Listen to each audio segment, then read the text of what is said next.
यह वीडियो बहुत ही दिलचस्प और मज़ेदार होने वाला है, इसलिए लास्ट तक देखिए। इस लड़की को जंगल में अजीब सा दिखता है। उसको रिकॉर्ड करने के लिए गाड़ी से उतर जाती है और आगे चलने के बाद इसको कुछ अजीब सा दिखता है। ये एक भूत देखती है और ये कितना ज़्यादा डरावना है आप भी देख लीजिए। हेलो दोस्तों, आप सभी का बहुत बहुत स्वागत है एक और नए वीडियो में। और आज मैं आपके लिए लेकर आया हूँ मेरी फेवरेट जंगलों की दो बिल्कुल रियल हॉरर स्टोरीज। पर दोस्तों, वीडियो शुरू करने से पहले मैं आपको बताना चाहूँगा HD7 high definition dance classes के बारे में, जो कि लखनऊ में विवेकानंद हॉस्पिटल के पास में है। तो अगर कोई वहाँ पर क्लासेस ज्वाइन करना चाहता है तो उसके लिए मैंने वीडियो के डिस्क्रिप्शन में डांस एकेडमी के फेसबुक पेज का लिंक दे दिया है। उस लिंक के जरिए आप क्लासेस के बारे में जानकारी पा सकते हैं। तो अब आते हैं अपनी आज की स्टोरी पर। आज मैं आपको जंगलों की कुछ बहुत ही डरावनी कहानियाँ सुनाने वाला हूँ। जंगल की कहानियाँ मेरी भी बहुत फेवरेट होती हैं, क्योंकि मेरा मानना है कि जंगल में ऐसा बहुत कुछ है जिसके बारे में इंसान अभी तक ज़्यादा नहीं जान पाया है। तो पहली घटना जो मैं आपको बताने जा रहा हूँ वो बांग्लादेश में घटी थी, पर यह घटना काफ़ी पुराने समय की है। उस समय बांग्लादेश पाकिस्तान का हिस्सा हुआ करता था और वो पूर्वी पाकिस्तान कहलाता था। ये घटना पेपरमैन 84 नाम के एक यूज़र नेम वाले शख्स ने पोस्ट की थी। तो अब आगे मैं आपको उन्हीं के नज़रिए से ये पूरी घटना बताऊंगा। मैं आपको अपना नाम नहीं बताऊंगा, पर मैं इतना बता सकता हूं कि मैं पाकिस्तान का रहने वाला हूं और मेरे पापा पाकिस्तान आर्मी के एक रिटायर्ड सिपाही हैं।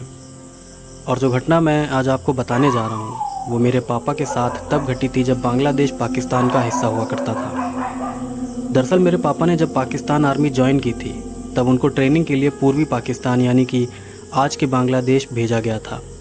वहाँ पर मेरे पापा और उनके एक साथी जवान को जंगल के बीचों बीच टेंट में पूरा एक हफ्ता बिताना था। ये उनकी ट्रेनिंग का ही एक हिस्सा था। तो अपनी ट्रेनिंग पूरी करने के लिए वो लोग आबादी से 80 किलोमीटर दूर जंगल के बीचों बीच टेंट में रहने लगे। जंगल में रहते हुए शुरुआत के 2 दिन तो बिल्कुल नॉर्मल बीते, पर तीसरे दिन रात को जब मेरे पापा और उनके साथी अपने टेंट में सो रहे थे तभी उनको अपने टेंट के बाहर से किसी औरत के चिल्लाने की आवाज़ सुनाई दी। वो औरत मदद के लिए आवाज़ लगा रही थी। उस औरत की आवाज़ से मेरे पापा और उनके साथी दोनों नींद से जाग गए। वो दोनों सोच में पड़ गए कि आखिर इस घने जंगल में ये औरत कहाँ से आ गई, क्योंकि इंसानी आबादी वहाँ से बहुत ज़्यादा दूरी पर थी। फिर मेरे पापा ने टेंट के बाहर जाकर उस औरत से पूछा, क्या हुआ, आपको कोई मदद चाहिए क्या? तब उस औरत ने कहा कि मैं रास्ता भटक गई हूँ और मुझे बहुत भूख भी लगी है। इसके बाद मेरे पापा उस औरत को अपने टेंट में ले गए। मेरे पापा ने उस औरत को खाना और पानी दिया। खाना खाने के बाद उस औरत ने मेरे पापा से पूछा कि क्या आप यहीं के रहने वाले हैं? तो मेरे पापा ने कहा कि नहीं, मैं पश्चिमी पाकिस्तान में रहता हूँ, यहाँ पर मैं सिर्फ ट्रेनिंग के लिए आया हूँ। इसके बाद उस औरत ने मेरे पापा से कहा कि क्या आप मेरे हाथ की बनी मिठाई खाना पसंद करेंगे? मेरे पापा ने कहा हाँ, क्यों नहीं। फिर उस औरत ने कहा कि ठीक है, अगली बार जब मैं यहाँ आऊँगी तब मैं आपके लिए मिठाइयाँ बनाकर ज़रूर लाऊँगी। इसके बाद वो औरत वहाँ से जाने लगी। तब मेरे पापा ने उससे कहा कि आप कहें तो मैं आपको आपके घर तक छोड़ दूँ।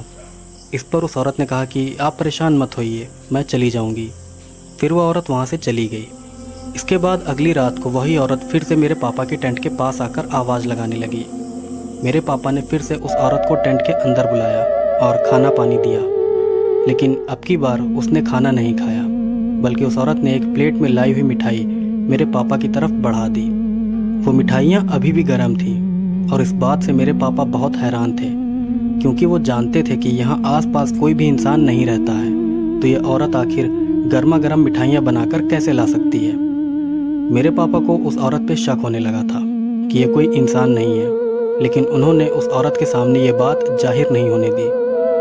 इसके बाद मेरे पापा को मिठाइयाँ देकर वो औरत वहाँ से चली गई। फिर 3-4 दिन तक वो औरत रोज़ रात को मिठाइयाँ लेकर मेरे पापा के टेंट पे आती रही। इसके बाद एक रात को वो औरत बहुत ही सज संवर कर और साथ में मिठाइयाँ लेकर मेरे पापा के टेंट में आई।